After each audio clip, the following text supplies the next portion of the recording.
এই তালেবে ইলমরা যদি কোনো এলাকাতে ঘোরাফেরা করে, সেই এলাকাতে যদি কোনো গোরস্থান থাকে, তো বলে ওই গোরস্থানে যত বান্দাবান্দি শুয়ে থাকে, ওই বান্দাবান্দিদের গোরের আযাব পর্যন্ত আল্লাহ বন্ধ করে দেয়। সুবহানাল্লাহ। এই তালেবে ইলম কেমন তালেবে ইলম? যতদূর এলাকা পর্যন্ত ঘুরবে, সেই এলাকাতে আল্লাহর পক্ষ থেকে বড় ধরনের কোনো বালা গজব আযাব আসবে না।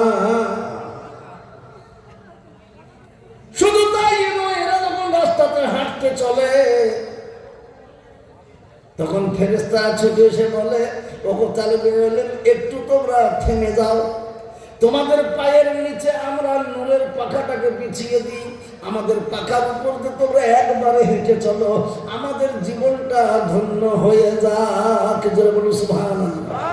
যাদের শরীরে বিন্দু মাত্র পাপ নাই, যাদেরকে আল্লাহ নূর থেকে তৈরি করেছেন, তারা ফেরেশতা, তারা বলছে আমাদের পাখার উপরে একবার তালেবে ইলমের যদি পা পড়ে যায়, তো আমাদের জীবনটা ধন্য হয়ে যায়।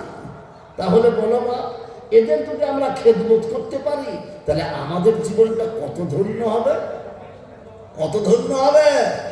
আজকে ছেলেটির মাথায় পাগড়ি দেওয়া হলো, এর ফজিলত কি জানেন? জোরে বলুন তো, কোরআন কার কিতাব? কোরআন কার কালাম? আরো জোরে বলি, আল্লাহর কালাম। আল্লাহর কালাম ওই ছেলেটি 30 পারা হেফজ করে নিয়েছে, এই কারণেই তার মাথাতে পাগড়ি।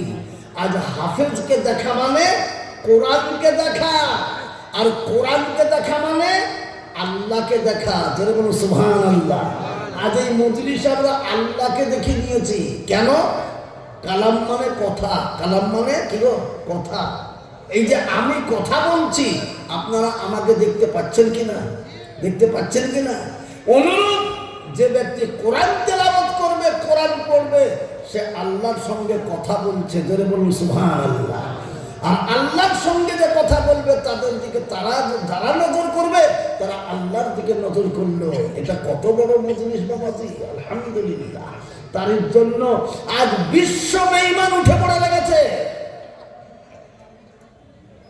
কোরআনকে বন্ধ করতে হবে, কোরআনকে বন্ধ করতে হবে। বিভিন্ন মাদ্রাসার দিকে করে এইরকম তীক্ষ্ণ নজরে তাকিয়ে আছে। ফুটো পেলে হয়, কি বলেন? কিন্তু আল্লাহর রহমত না। কোরআনের দায়িত্ব আল্লাহ নিজে নিয়েছেন, কিয়ামত পর্যন্ত হেফাজত একে আমি করব। জোরে বলুন সুবহানাল্লাহ। সেই জন্য আমি আপনাদেরকে বলছি, আসুন বেদবেড়িয়ার